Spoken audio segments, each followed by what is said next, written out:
Pessoal, bom dia, boa tarde, boa noite, dependendo do horário que você está aí vendo essa aula, né? Então o objetivo de nossa aula de hoje é falar um pouco sobre o critério de Root e o lugar das raízes. Então nós temos aí uma situação inicial, né, que a gente vai desenvolver todo esse estudo. Então considere o sistema em malha fechada e verifique o seu comportamento para diferentes valores de Kp.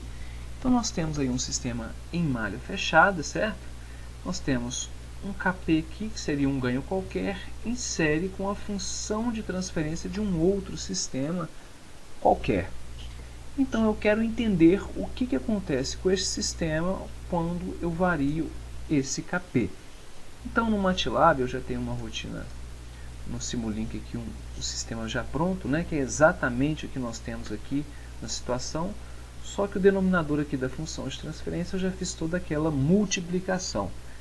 Então a gente vai avaliar o que vai acontecer com a resposta desse sistema à medida em que eu vario esse ganho. Então, pessoal, vamos compilar aqui, né, e ver o resultado, né? Então, vamos aqui no gráfico. Nós temos aí a resposta, né, do sistema. E ele está se comportando aí com um sistema de primeira ordem, uma resposta exponencial, apesar de ser um sistema de terceira ordem. Então, perfeito. Avaliação inicial. Vamos aumentar aqui o valor do ganho, né? Vamos colocar aqui ganho de 5. Vamos observar, né, o que acontece com ele.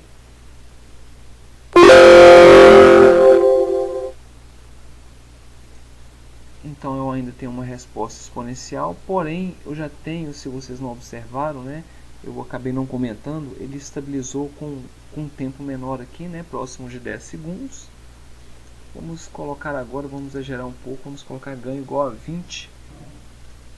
Vamos simular novamente. Então agora o meu sistema já apresenta um sobressinal de mais de 20% e já apresenta uma resposta oscilatória. Um sistema que inicialmente apresentava resposta exponencial, né? Então, ganho de 40, né? Eu estou escolhendo aleatoriamente esses valores, aumentando, para demonstrar. Então agora eu já tenho um sobressinal maior, certo? Eu já tenho oscilações aqui, eu já exige um tempo de estabilização diferente. Então, à medida em que eu alterar o valor do ganho, eu percebo que eu estou alterando o comportamento do meu sistema. Então, uma última simulação aqui para cá igual a 50. Eu vou ter esse tipo de resposta com mais oscilações, certo? Então a gente percebe que conforme a gente aumenta o ganho, a gente altera o comportamento do sistema. Então agora a gente vai aplicar o critério de Root neste nosso sistema em questão, certo? Então o que nós iremos fazer, né, é a função de transferência em malha fechada. Como esses dois sistemas estão em série, né, eu posso dizer aqui que o meu G de S será o valor, né, de Kp. Eu estou multiplicando as duas funções de transferência, dividido por S, que multiplica S mais 4 e S mais 3. Tá? Perfeito. Então agora eu preciso fechar a malha desse sistema. Por quê? Porque eu quero o resultado final da malha fechada. Tá? Então, relembrando que se a gente tem um sistema em malha fechada, se eu tivesse, por exemplo, essa situação aqui, olha, eu tenho um bloco somador, uma entrada positiva, uma realimentação negativa, eu tenho aqui um bloco G, tá? Estou omitindo aqui o valor de S, eu tenho um bloco de realimentação aqui com o meu H. Então, a função de transferência de um sistema nesse formato seria G dividido por 1 mais GH. Tá? A gente já deduziu isso aí em sala de aula, né? E não tem por que fazer isso agora. Então, a gente vai direto ao ponto. Deixa eu apagar isso aqui. Então, fechando a malha desse sistema, né? Vamos continuar aqui na frente para ficar melhor para a gente. Eu vou ter que o G de S em malha fechada, vamos colocar dessa forma, vai ser igual a Kp, né? Kp dividido por S que multiplica S mais 4 que multiplica S mais 3. Isso tudo dividido por 1 mais Kp. Isso ali é um P, tá, pessoal? Aquilo ali é um P. S mais 4 que multiplica S mais 3. Então, tirando o mínimo aí, já fazendo as devidas simplificações, nós teremos que o G de S em malha fechada será igual a Kp dividido por... Eu já vou resolver esse denominador aqui, tá, pessoal? Já multiplicando tudo, que ele vai ser multiplicado por 1 e eu já vou resolver essa multiplicação. Vai ficar S ao cubo mais 7S ao quadrado mais 12S mais Kp. O critério de Root, pessoal, ele é aplicado ao denominador dessa função de transferência em malha fechada. Porque o denominador é onde contém a informação dos polos e são os polos que irão me dizer como o sistema irá se comportar. Então eu começo da seguinte forma, eu vou pegar todos os coeficientes de S. Então eu tenho 1S ao cubo, 7S ao quadrado, 12S, e esse Kp é como se ele estivesse sendo multiplicado por um termo de S elevado a zero. Tá? Então esses são os coeficientes. Eu vou preencher a primeira coluna aqui com o termo de maior grau, que é o S ao cubo, depois S ao quadrado, S elevado a 1 e S elevado a zero. Eu vou pegar esse primeiro elemento, vou pular o segundo, vou pegar o terceiro, certo? Sempre pulando um por um. Então o primeiro elemento é 1, pulei o 7, o próximo vai ser o 12. Se eu pular o Kp, eu não tenho mais nada. Então eu preencho a segunda linha, que eu começo com 7, pulo o 12 e preencho com o Kp. O próximo objetivo aqui é determinar este elemento. Como que é feito esse cálculo? Eu vou fazer 7 vezes 12 menos Kp vezes 1. O resultado disso aí eu vou dividir por 7. Tá? Então 7 vezes 12, 84. Menos Kp vezes 1, que vai dar Kp. Isso tudo dividido por 7. Beleza. Já fiz o cálculo desse elemento. Como eu não tenho nada aqui, né, eu vou deixar zero. E vou precisar agora calcular esse camaradinho aqui embaixo. Vou seguir o mesmo raciocínio. Só que agora eu vou fazer esse cara vezes Kp menos 0 vezes 7. A gente sabe que 0 menos 7 vai dar 0 vezes 7 vai dar 0. Então vai resultar isso aqui vezes Kp dividido por isso aqui, certo? Então o resultado vai ser obviamente Kp, tá, pessoal? Então está pronta aí a nossa tabela para o critério de Root. Nós iremos analisar a primeira coluna, né, para ver os resultados. Para que o meu sistema seja estável, todos os elementos da primeira coluna devem manter o mesmo sinal. Então eu comecei aqui com 1, que é positivo, foi para 7, que é positivo, 84 menos Kp dividido por 7. Esse termo vai ser positivo dependendo do valor de Kp, não é isso? Então eu vou analisar isso aí para a condição de estabilidade. Para que seja estável, 84 menos Kp dividido por 7 precisa ser maior do que 0. Então eu vou ver que Kp, para essa condição, né, o meu Kp precisa ser menor que 84. Se o Kp for maior que 84, né, esse elemento vai ser negativo, ou seja, vai inverter o sinal, e a inversão de sinal indica que o meu sistema é instável. Tá? Para essa última condição aqui, eu vejo, né, que o Kp precisa ser maior do que 1, que 0, né? Desculpa. Então, beleza, Kp maior que 0 e menor que 84. Vamos voltar para o nosso sistema agora, pessoal, e vamos ver o que vai acontecer lá. Estou com um ganho de 50, vamos colocar agora um ganho de 70, tá?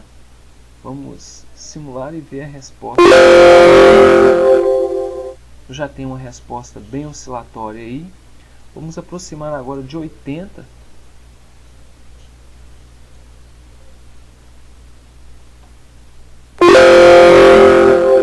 Uma resposta ainda mais oscilatória, já tendendo à instabilidade. Vamos colocar agora o 84, né? 84.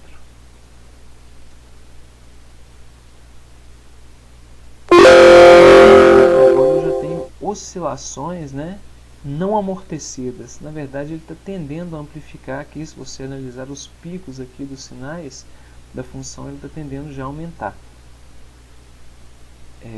Vamos colocar aqui agora 90. Vamos ver o que acontece.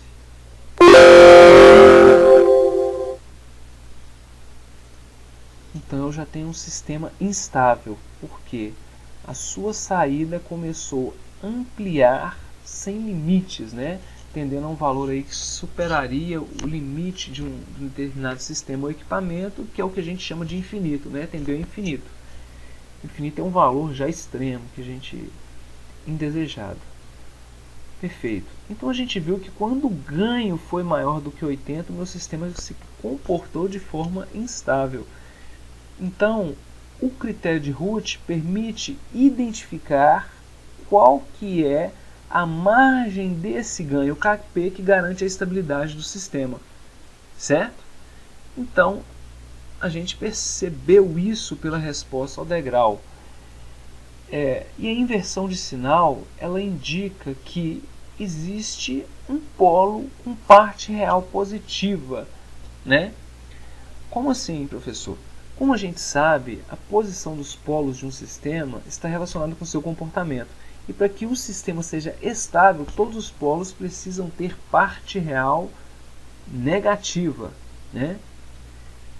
Quando eu tenho aqui uma inversão de sinal, por exemplo, de 1 para 7 positivo, se eu colocar aqui o Kp igual a 85, eu já vou ter um resultado negativo aqui, certo? Ou seja, inverte o sinal e depois aqui ele inverteria novamente, né?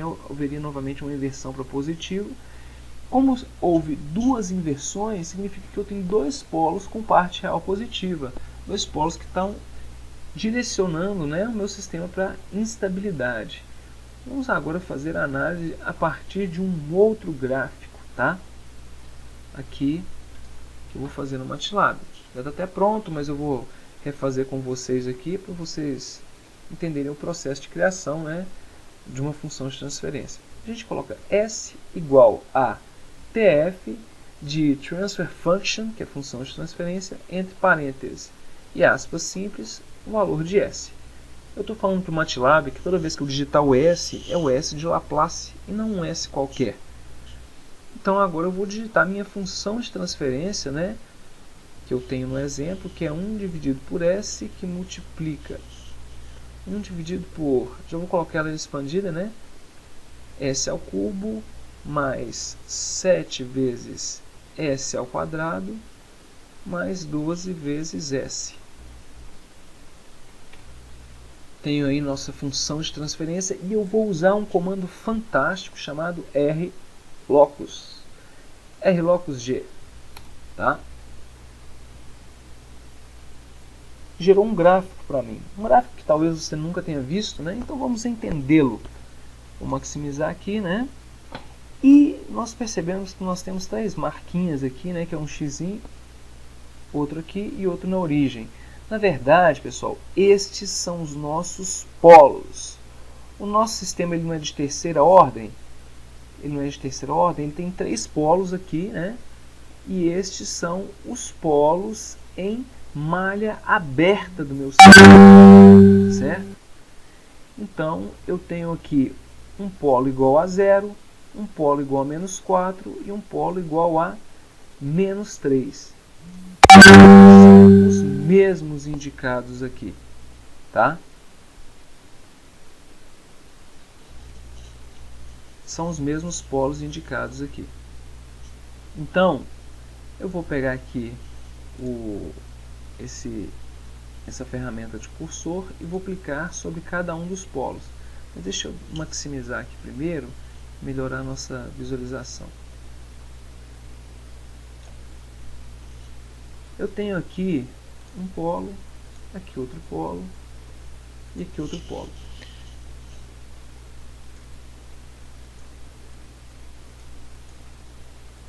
Pronto. Se eu avaliar aqui, pessoal, eu tenho ganho, tá vendo? Gain é ganho 0, o polo vale 0. Eu tenho aqui outras informações. Conforme eu desloco esse polo, por exemplo, à esquerda, vocês estão percebendo que o ganho está alterando? Na verdade, o aumento do ganho que irá provocar o deslocamento desse polo. Então, por exemplo, aqui, para o ganho de aproximadamente 4, esse polo estaria nessa localização. Vamos deslocar aqui até alcançar o 4, né? Esse polo estaria nessa localização e o outro já tenderia a um valor menor, que está até fora da escala aqui para gente. Vamos deixar como está.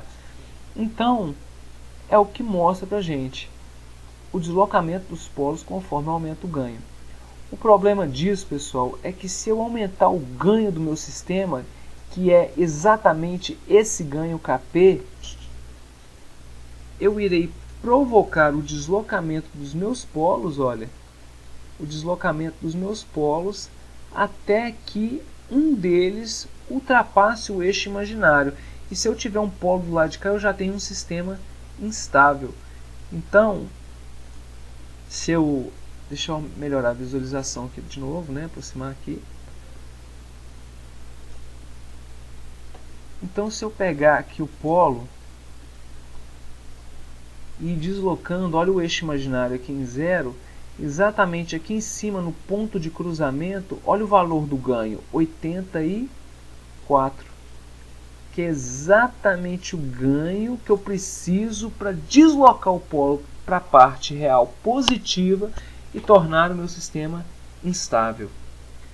Então esse é a grande vantagem aí desse gráfico, que é um gráfico chamado de gráfico de lugar das raízes. Esse gráfico nos mostra como as raízes irão se deslocar, né? Como os polos irão se deslocar no plano complexo à medida em que eu vario o ganho do meu sistema. Então é uma sugestão de posição dos polos. Então ele é muito importante para o projeto de compensadores aí, que a gente consegue, né, a partir disso aqui fazer algumas análises e vai facilitar muito o nosso projeto. A gente vai ver mais para frente. Então eu espero que vocês tenham gostado. Qualquer dúvida eu estou à disposição. Um forte abraço para todos.